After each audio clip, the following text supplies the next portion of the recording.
पूर्व प्रधानमंत्री अटल बिहारी वाजपेयी की 100वीं जयंती पर शिवसेना यूबीटी के राज्यसभा सांसद संजय राउत ने बड़ा बयान दिया है। उन्होंने कहा कि अटल बिहारी वाजपेयी जवाहरलाल नेहरू के भक्त थे और एक महान नेता थे। वे दूसरे जवाहरलाल नेहरू थे, राजधर्म का पालन करते थे। जब तक वे लाल कृष्ण आडवाणी थे, बीजेपी शिवसेना का संबंध अच्छा रहा। अटल बिहारी वाजपेयी का देश के निर्माण में बहुत योगदान था। वहीं संजय राउत ने बीएमसी चुनाव को लेकर कहा कि हम लोग तैयारी कर रहे हैं, चुनाव आने में सब कुछ पता चलेगा। दरअसल बीएमसी पर उद्धव ठाकरे की शिवसेना का प्रभाव है, जिसे कमजोर करने की नहीं बल्कि अपने नाम करने की कवायद बीजेपी कर रही है। विधानसभा चुनाव के नतीजे से महाराष्ट्र के सियासी समीकरण पूरी तरह से बदल गए हैं।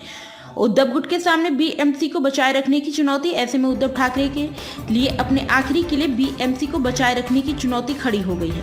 शायद इसलिए संजय राउत ने कहा कि बीएमसी का चुनाव शिवसेना महाविकास आघाड़ी के साथ नहीं लड़ेगी।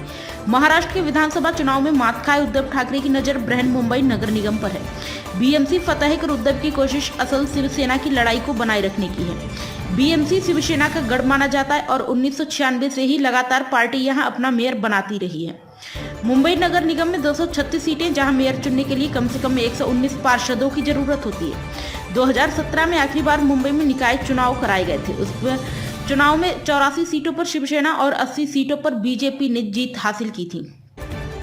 मुंबई चुनाव में इस बार 7 प्रमुख पार्टियां मैदान में उतर सकती। इनमें कांग्रेस और बीजेपी के सामने शिंदे सेना, उद्धव सेना, अजीत की एनसीपी, शरद की एनसीपी प्रमुख रूप से शामिल है।